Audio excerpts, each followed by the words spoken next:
벌써 11달이 지나갔대요. 세월이 왜 이렇게 빨라요? 그런데 그런 생각을 해봐요. 한 주간 한 주간을 여러분들이 이렇게 성경 읽기에 같이 참석을 해서 이렇게 찾아왔다면 금년에 정말 좋은 한 해가 됐을 거다. 나머지 부분이 이제 몇 주간 안 남았어요. 그래서 남은 성경도 이제 얼마 안 남았는데 오늘은 이제 민수기를 어떻게 읽을 것인가라고 하는 부분. 참 그동안 우리 여러분들이 성경 읽기에 같이 참석해서 매주마다 한 권씩을 한 번 이상 반복해서 읽으셨다 그러면 그것은 여러분들의 신앙에 굉장히 좋은 밑거름이 되시리라고 생각을 합니다. 새해부터는 이제 한 권의 책들이 어떻게 구성되어졌는가라고 하는 부분을 이제는 이렇게 도표를 좀 만들어서 같이 정리하고 다시 한번 한 권을 이렇게 짚어보면서 성경을 여러분들의 머릿속에다 각인을 좀 시켜볼까라는 생각을 하고 있습니다. 왜냐하면 기억을 못하는 건 사용할 수가 없어요. 그죠? 그래서 기억하고 내 것으로 만들 수 있어야만 그것을 사용할 수 있기 때문에 그렇습니다.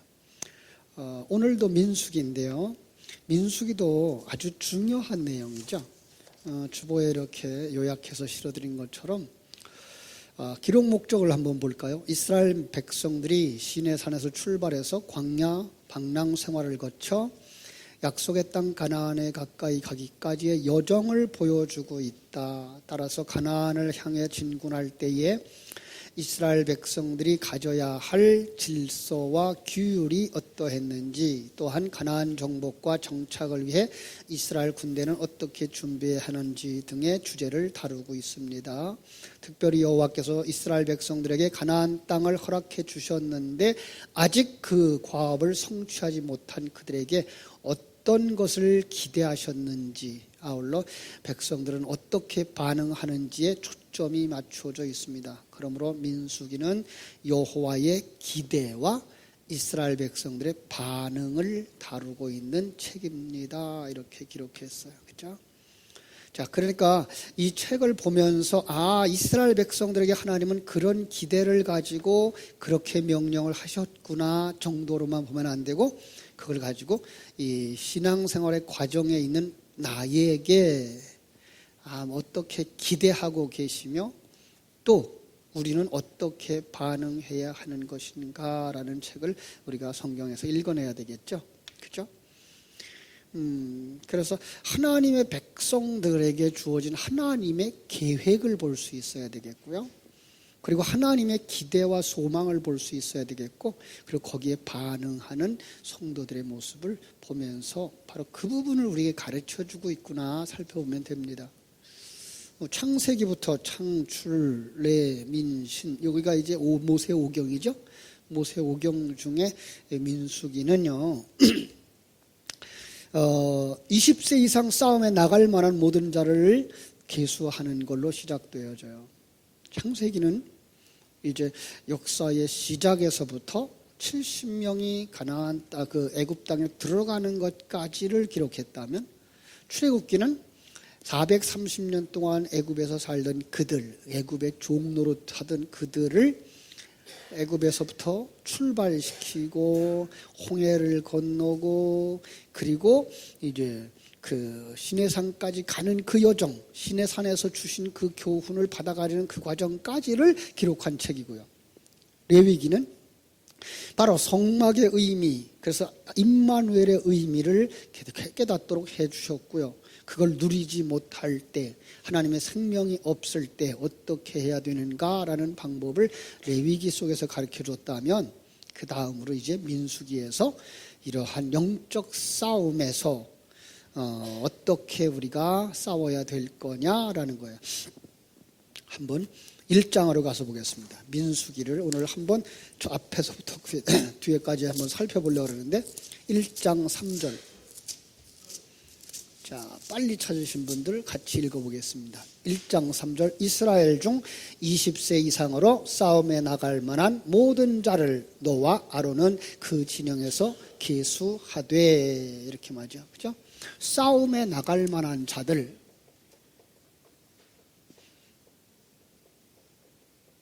어떤 사람이 싸움에 나갈 만한 자들일까요? 분명히 하나님의 백성이겠죠? 그런데 그 하나님의 백성을 성경은 거듭난 자라고 말하죠. 그렇죠? 그렇습니다. 싸움에 나갈 만한 자들을 또 하나 다른 말로 말하면 여호와의 군대 이렇게 말하고 있어요. 그렇습니다. 출애굽했어요. 홍해를 건넜어요. 이제 약속의 땅 가나안에 들어가야 되는데 그 땅에 들어가기 전에 하나님께서 이렇게 셈해 보는 거예요. 누가 여호와의 전쟁에 나갈 수 있을까라는 거예요. 바로 거듭난 자고 그들이 바로 여호와의 군대다 그래요. 그런데 생각해 보면 이거 여호와의 군대는 말이 안 돼요. 왜냐하면 그동안 430년 동안 노예였어요. 또 다른 말로 말하면 누구 편이었어요? 애굽 편이었어요. 더 정확하게 말하면 세상 편이고요.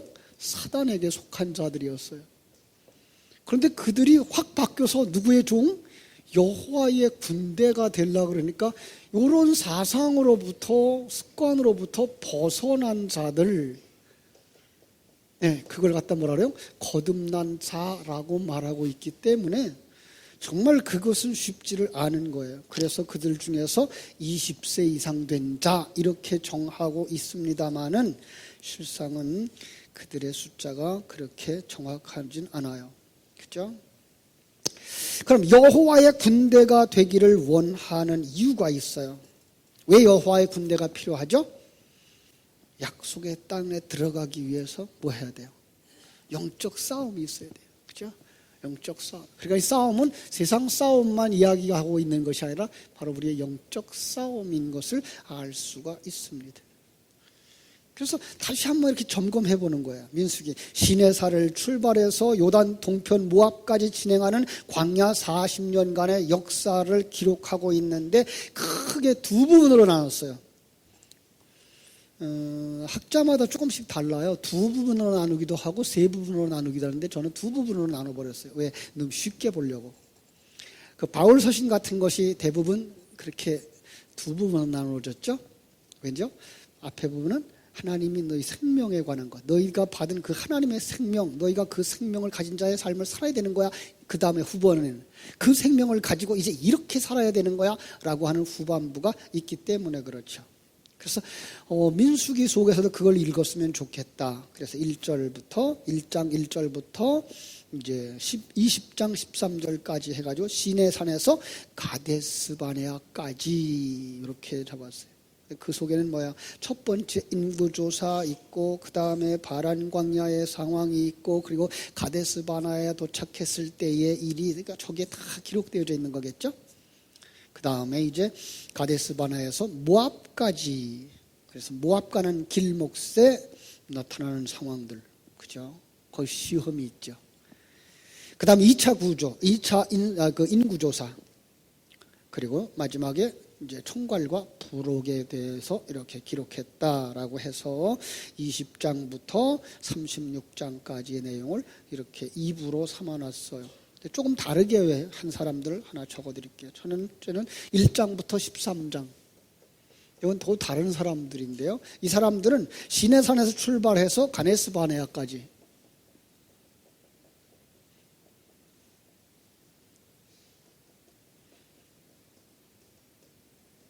1장부터 13장까지 14장부터 그 다음인데요. 14장부터 25장까지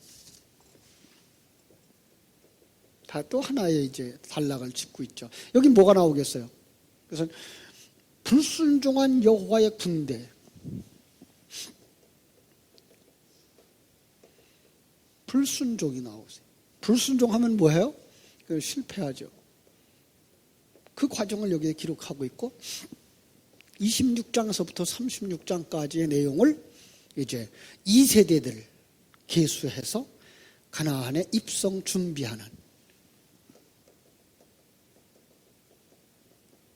이렇게 이야기를 해서 나누고 있는 것을 볼 수가 있습니다. 어떤 면에서는 이것도 괜찮다고 생각해요.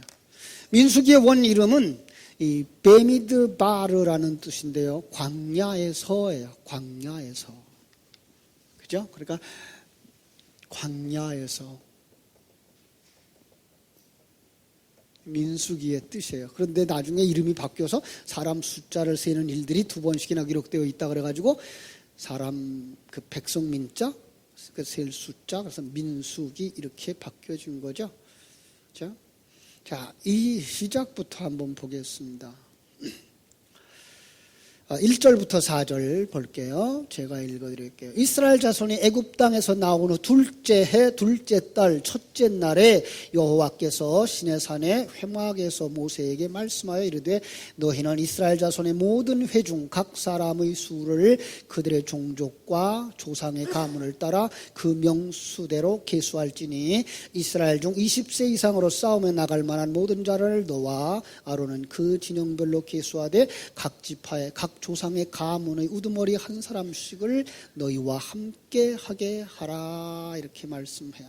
그래서 19절 여호와께서 모세에게 명령하신 대로 그가 시내 광야에서 그들을 계수하였더라. 20절 이스라엘의 장자 루벤의 아들들에게서 난 자들 그들의 종족과 조상의 가문을 따라 20세 이상으로 싸움에 나갈 만한 각 남자를 그 명수대로 다 계수하니 루벤 지파에서 계수된 자는 46,500명이었더라. 또 내가면서 시므온은 어떠하고 그 다음에 갓 지파는 어떠하고 유다 지파는 어떠하고 이사갈 지파는 어떠하고 쭉 얘기해요. 그죠? 여러분 이제 이 싸움에 나갈 만한 자라고 말하는데요. 이스라엘에게서 이스라엘 자손들이에요. 여러분 이스라엘이 누구죠? 이스라엘이 바로 우리 하나님의 백성들이죠. 승리자라고 하는 뜻인데 야곱이 변해서 그죠? 야곱의 이름이 이스라엘이라고 말하죠. 그럼 이스라엘의 자손은 누구예요? 야곱의 자손들이죠. 몇이나 있어요? 12명이에요. 이걸 갖다가 아들의 숫자라고 그랬죠. 그러니까 거듭난 자들을 여기서 이야기하고 있는 거예요. 그래서 그들 중에서 하나님 앞에 나아갈 자들을 찾는 거예요. 하나님께로부터 태어난 자, 하나님으로부터 난 자마다 세상을 이긴다고 요한일서 5장 4절에 말하거든요. 그 영적 전쟁에 누가 이길 수 있어요? 하나님께로부터 난 자는 이기는 자들이에요. 그래서 전쟁터에 나갈 수 있는 사람들은 바로 하나님께로부터 난 자들인 것을 알 수가 있어요. 그죠? 이들을 4대로 나누어 놓습니다. 4대로 나누는데요. 각 지파에서 대표 지파가 선임돼요. 자, 2장 3절에 보면은 유다 진영이 있고요. 근데 유다 진영이 동쪽이에요. 그리고 2장 10절 남쪽에 루벤 진영, 2장 25절 단 진영, 북쪽이에요. 그리고 2장 18절 에브라임 진영 서쪽이에요. 다 잊어버렸죠. 그렇죠? 동쪽에 누구? 동쪽에 유다. 그죠? 서쪽에 누구? 서쪽에 에브라임. 북쪽에 단. 남쪽에 루벤. 가운데는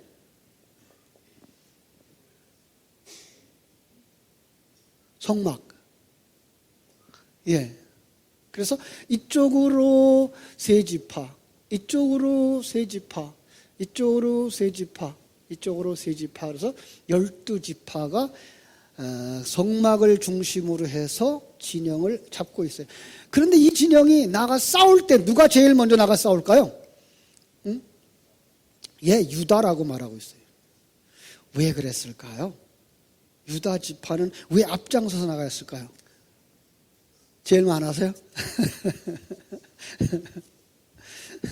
거기에 아주 중요한 이야기가 있어요. 이 동서남북을 이야기할 때에도 2장 3절에 가보면 동쪽을 뭐라고 설명하는가 하면은요, 동방의 해 돋는 쪽에 진칠자는 그 진영별로 유다의 진영의 군기에 속한 자라, 이렇게 얘기해요.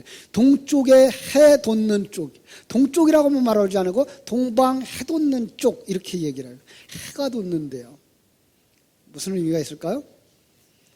말라기서 4장 2절에 보니까 공의의 해가 떠올라서 치료하는 광선을 비추리니, 그래요. 해에 대해서. 그죠? 그리스도가 12지파 중에 어느 지파에서 나오죠? 유다 지파예요. 예. 때문에 유다 지파는 동방 해 돋는 쪽에 진치라고 명령하고 있는 거예요. 성경이 누구에게 대하여 증언한다고요? 예수 그리스도에 대해서 증언한다고요. 그러니까 성경 속에서 이렇게 예수 그리스도의 자리는 분명한 것을 우리가 알 수가 있습니다.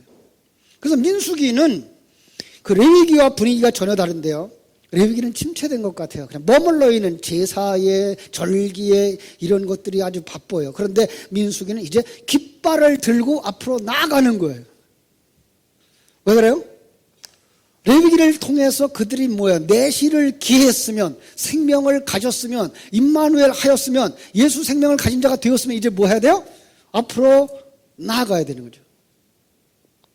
그래서 지금 우리 교회는 내년도를 앞으로 나아가는 해를 잡으려고 그러는 거예요. 4년 반 동안 저하고 같이 내실을 기했어요.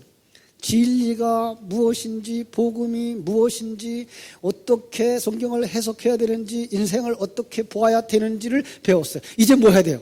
그 생명 가지고 삶의 현장에서 증인의 역할을 해야 돼요. 예. 행동하지 않는 믿음. 야고보서가 뭐라 했어요? 행함이 없는 믿음은 죽은 믿음이다. 죽은 믿음은 무슨 믿음? 믿음도 아니다. 그렇죠? 그러니까 이제 우리가 행동해야 되는데, 그러려면 여기 민수기를 우리가 잘 읽었으면 좋겠어요. 민수기를 통해서 하나님이 이렇게 깃발 되신 하나님, 그리고 나팔소리 되신 하나님이 앞으로 나아가는구나 라고 하는 걸 볼 수가 있습니다. 그래서 9장 23절에 가면은요, 이제 곧 그들이 여호와의 명령을 따라 진을 치며 여호와의 명령을 따라 행진하고, 또 모세를 통하여 이루신 여호와의 명령을 따라 여호와의 직임을 지켰더라 라고 말하고 있어요. 예, 여기 아주 중요한 말이 나와요. 2장 23절. 여호와의 명령을 따라서 진을 치며 여호와의 명령을 따라서 행진하고, 또 모세를 통하여 이루신 여호와의 명령을 따라 여호와의 직분을 지켰더라. 교회 안에 당회장이라고 하는 목사를 통해서 직분을 내려주셔요. 근데 목사가 주는 직분이 아니고 하나님이 주신 직분이라고 깨달아 아셔야 돼요. 근데 그 직분은 왜요? 왜 주셨을까요? 일하라고. 예. 그래서 내년에는 장로님들부터 앞장서서 일하는 해, 우리 안수 집사님들부터 앞장서서 일하는 해, 권사님들부터 앞장서서 일하는 해. 예. 그래서 정말로 일하는 해. 그러기 위해서 목사가 앞장서서 일하는 해. 그렇게 하려고 그래요. 조금 좀 체제들을 좀 바꿔서 우리가 움직이는, 정말 우리까지가 예수 복음을 우리가 가진 자들이라면, 예수 생명을 가진 자들이라면 이제 실제로 삶에서 나타나줘야 되겠죠. 그죠? 그게 뭐예요? 깃발을 들고 나아가는 이스라엘 백성들의 모습에서 우리가 봤으면 좋겠습니다. 그래서 민수기서에서 우리가 봐야 되는 건 뭐예요? 순종하는 믿음. 그렇습니다. 순종하는 믿음. 로마서 14장 8절에서 이런 말씀이 있죠. 우리가 살아도 주를 위하여 죽고 죽어도 주를 위하여 죽나니 그러므로 사나 죽으나 우리가 주의 것이로다 라고 로마서 14장 8절은 말하죠. 요한계시록에서도 말씀을 합니다. 요한계시록 2장 10절, 네가 죽도록 충성하라. 그리하면 내가 생명의 면류관을 네게 주리라. 그렇죠? 하나님께서 우리에게 허락하신 그 일을 위하여 앞장서서 나아가며 일하는 자들 되어주기를 간절히 소원합니다. 그렇습니다. 이제 10장으로 가서 한 군데 보겠습니다. 민수기 10장 11절 12절. 10장 11절 12절. 둘째 해 둘째 달 20날에 구름이 증거의 성막에서 떠오르매 이스라엘 자손이 시내 광야에서 출발하여 자기 길을 가더니 바란 광야의 구름이 머무르니라. 그렇죠? 하나님이 출발 명령이 떨어집니다. 그들은 출발 명령을 계획하고 있었을까요? 계획하지 않았을까요? 계획하지 않았어요. 예. 여러분, 우리는 물론 계획을 가지고 움직여야죠.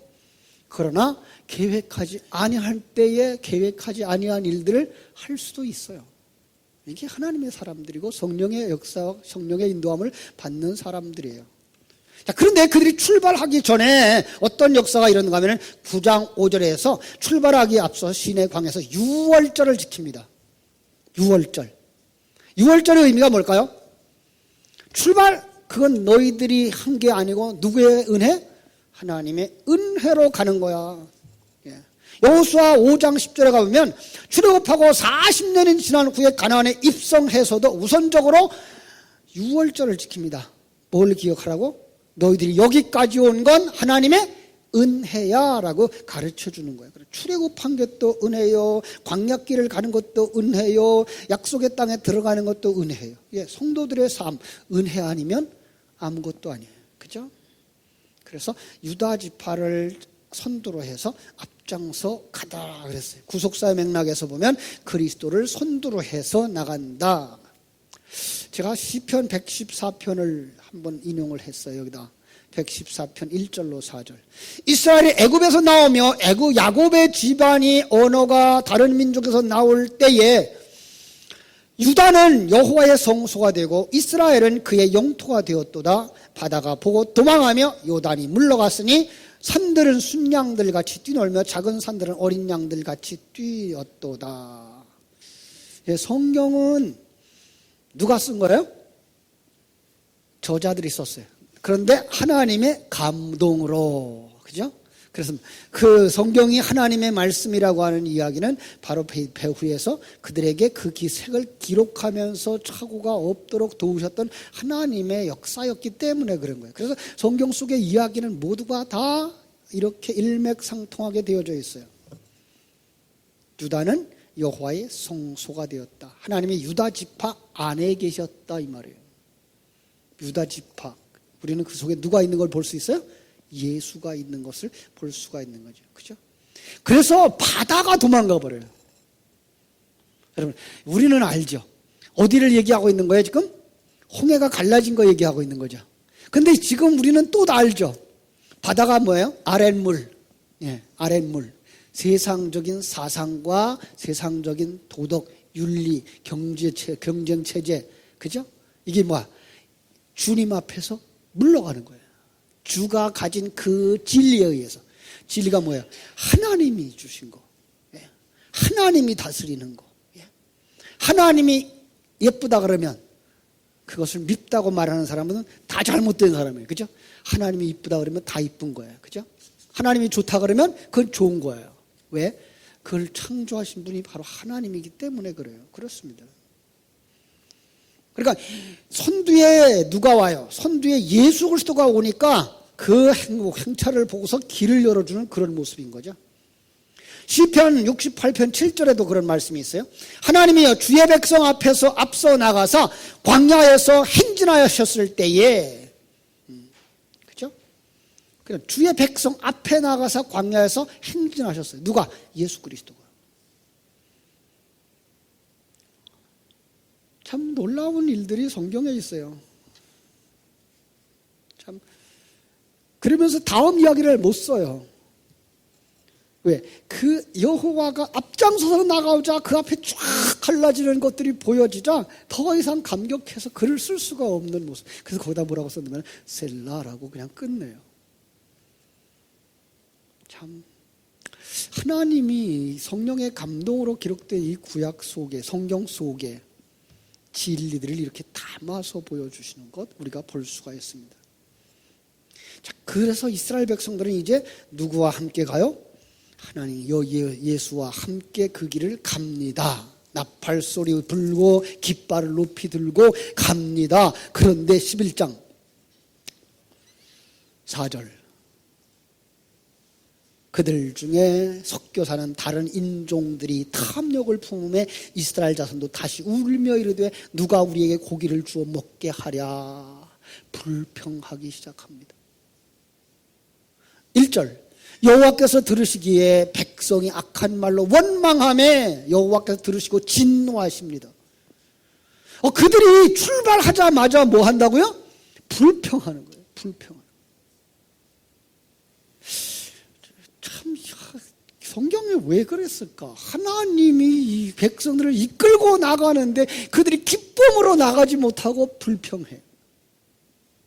그러면서 그들이 뭐 달라 그러는 게 뭐예요? 고기 달라는 거예요. 참 안타까운 거죠.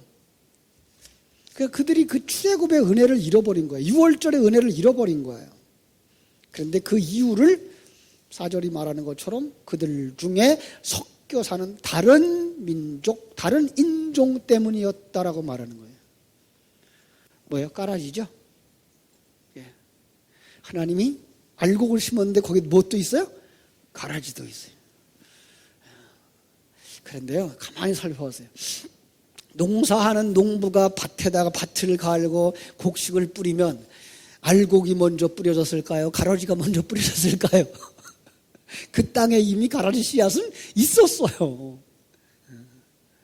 여러분, 우리 속에다 하나님의 생명을 탁 심자 그 속에다가 가라지가 나중에 심어져요? 아니면 우리 속에 가라지가 있었던 건데 그 속에다가 알곡을 심으신 거예요?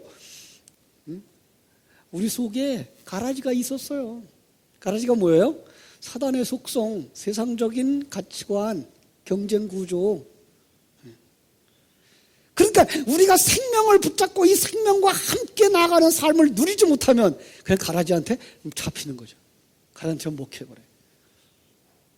그래서 논에다가 모내기를 할 때 모를 이만큼 키워서 심죠. 왜? 모를 이만큼 키워서 심는 이유는 이만큼 큰 녀석이 가야만 그 가라지를 이겨요. 벽실을 똑같이 쳐버리면 가라지가 먼저 나와가지고 벼를 이겨버려요. 농사가 안 돼요. 그래서 모내기를 할 때도 모를 크게 키우다가 심을 때 가라지를 이기죠. 그래서 과거에는 이제 김매기 다 할 때 보면은요, 김매기를 할 때 보면은 벼 사이사이에 그 가라지들이 가득 차 있는 거, 그걸 다 이제 호미로 엎었던 시절이 있었죠. 지금은 뭐 제초제를 써서 그놈들이 자라지 못합니다만은. 자, 그러니까 그것이 우리 속에 있는 거예요. 그러니까 우리가 진리와 생명의 말씀을 붙잡고 나가지 못하는 순간 우리는 곧바로 불평하게 되는 거죠. 누가 우리에게 고기를 주어서 먹게 할까? 우리가 애굽에 있을 때는 값없이 생선과 오이와 참외와 부추와 파, 마늘을 먹었다. 여러분, 그게 뭐라 그랬죠? 보양식품.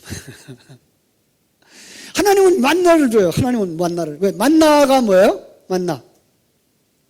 먹고 예수님을 왕으로 섬겨. 너는 종이야. 이거예요. 그런데 그냥 하나님의 그 뜻을 생각지 못하고 우리가 하나님 앞에 나아가면서 하나님이 주인이야, 하나님이 왕이야, 하나님이 하라는 대로 해야 돼 라는 생각을 딱 떨어뜨리는 순간, 잃어버리는 순간 우리는 어떻게 돼버려요? 내가 하고 싶은 대로 하고 싶은 거예요. 내가 보고 싶은 대로 보고 내가 판단하고 싶은 대로 판단하는 거예요.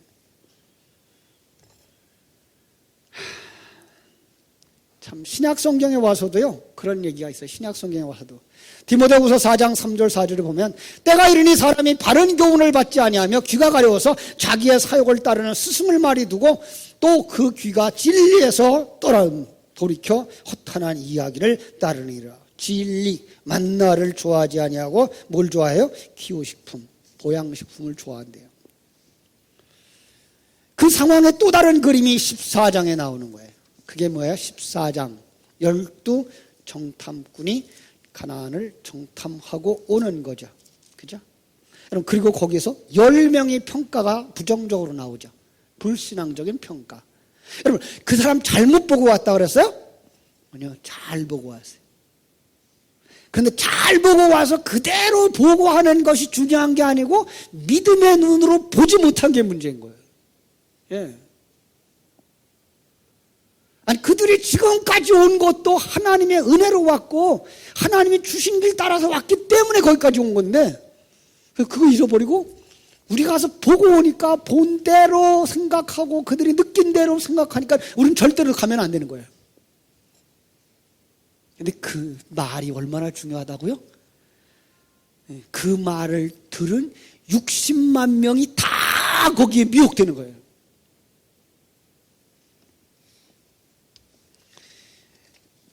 참 여기서 그 여호수아 갈렙이 조금 먼저 와서 보고했으면 변화는 상당한 변화가 있었을 거예요. 그죠?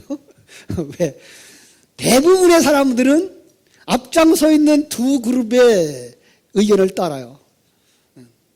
20, 80이라 그러나요? 그 법칙을? 20, 60이라 그러나요? 적극적인 사람이 20, 중간에서 이러지도 저러지도 못하는 사람이 60, 부정적인 사람이 20이래요. 그런데 누가 거기에서 기선을 잡느냐? 적극적인 사람이 기선을 잡으면 나머지 60%도 적극적인 사람을 따라가게 되어 있고, 부정적인 사람이 기선을 잡으면 나머지 60%는 부정적인 의견을 따라간다는 거예요. 그래서 새해는 우리 입조심 좀 해야 되겠어요. 그죠? 여리고성을 돌 때, 한 바퀴씩 돌 때 뭐라 그랬어요? 입 소리 내지 마라. 그들이 진리로 충만되어질 때까지는 소리 내지 말고 따라오기만 해. 그들이 일주일 동안 7바퀴 돌고 마지막 7바퀴 돌 때에 그들이 그때에 깨달아간 거죠. 소리쳐라 그랬더니 뭐예요? 소리치는 거예요. 소리쳤더니 여리고성이 무너져요. 우리 속에 여리고성, 어떤 면에서 우리 교회 안에 있는 여리고성 무너지기 위해서 우리가 부정적인 생각과 부정적인 말들은 입에 담지 말아야 되겠죠. 중요해요. 전에도 그런 거 봤죠? 쌀밥을 두 그릇 퍼놓고 한 밥에는 이쁘다, 향기롭다 계속 끓여줬어요. 한쪽 밥은 아이고 밉다, 짜증난다, 냄새난다. 그랬더니 한 달 후에 보니까 밥도 귀가 달렸어요. 부정적인 얘기를 들은 밥이 까맣게 썩었고 냄새가 나는 거예요. 그런데 이게 칭찬 들은 밥은 하얗게 곰팡이가 났고 향기가 나는 거예요. 여러분, 이 밥통도 그런데 우리는 어떻게 했어요? 사람은 어떻게 했어요? 대단히 중요한 거예요. 우리 자녀들은 어떻게 했어요? 우리가 이 부분에서 정말 긍정적인 언어를 가지고 나아가서 긍정적인 사람을 만들어야 될 거예요. 그죠? 자, 그래서 이제 이스라엘 백성들은 거기서 이제 또 누구를 만나는가 하면은 거짓 선지자 바알람을 만나게 되죠. 그죠? 그 14장에서는 그들이 그냥 불평하고 원망하고 다시 돌아가자 그러자 하나님이 그들에게 정말 야단치죠. 하나님이. 그죠? 이스라엘 백성들이 가나안 땅에 건너다 보이면서 모압 지방에 이르지만 거기 서서 하나님의 백성들로 하여금 약속의 땅에 들어가지 못하게 하는 그룹들을 만나요. 아주 무서운 그룹들을 만나요. 21장에서 시혼과 옥 왕이를 만나게 되고 22장부터 24장에서 거짓 선지자 바알람을 만나게 되죠. 그렇죠? 시편 136편 19절로 20절에서는요. 시온의 왕, 시온과 바산 왕 옥을 죽이신 이에게 감사하라라고 말해요. 왜냐하면 시온과 옥 왕을 물리치지 못했다면 약속의 땅의 문턱을 넘지 못하고 좌절하기 때문에 그런 거예요. 거기서 나오는 게 뭐예요? 거짓 선지자. 예. 여러분, 이런 일로 말미암아서 거짓 선지자에게 직접적인 해는 받지 않았지만 간접적인 해를 받아가지고 그의 괴계로 말미암아서 2만 4천 명이 희생을 당합니다. 이게 25장 9절이에요. 옛날 얘기만 아니에요. 오늘 우리들도 그렇게 말에 의해서 사람이 죽을 수도 있고 살아날 수도 있고 말에 의해서 교회가 될 수도 있고 안 될 수도 있고 우리의 현실이라는 것 기억했으면 좋겠습니다. 그런데 이제 그들이 마지막 때가 되면 27장에 가서 우리가 보게 되는 건 뭐예요? 1차 기수함을 받은 사람들 중에 여호수아와 갈렙 외에는 한 사람도 들어가지 못하는 거예요. 왜요? 그 나머지 10명의 정탐꾼과 그들의 이야기를 들었기 때문에, 부정적인 신앙을 가졌기 때문에, 세상적인 가치관을 가졌기 때문에. 참 놀라운 건 모세도 들어가지 못해요. 그죠? 여기서 모세 개인에게 주는 그 평가라 그러면 모세도 하나님의 명령을 거역했기 때문이라고 말해요. 그러나 더 중요한 건 뭐예요? 모세는 율법의 상징이었어요. 그래서 몽학 선생의 역할을 해야 하기 때문에 그는 여호수아에게 그 다음 바톤을 넘겨주고 끝나는 사역으로서 거기서 끝나죠. 자, 이렇게 민수기를 우리가 쭉 읽으면서 살펴보아야 하는 내용, 구원에 이르는 믿음이라는 거예요. 구원에 이르는 믿음. 여러분, 당신이 가진 것은 구원에 이르는 믿음입니까? 라고 물어야 되는 거예요. 그래서 이 시간에 요절을 한 곳 드릴게요. 히브리서 3장 16절. 히브리서 3장 16절. 16절부터 19절까지 볼게요.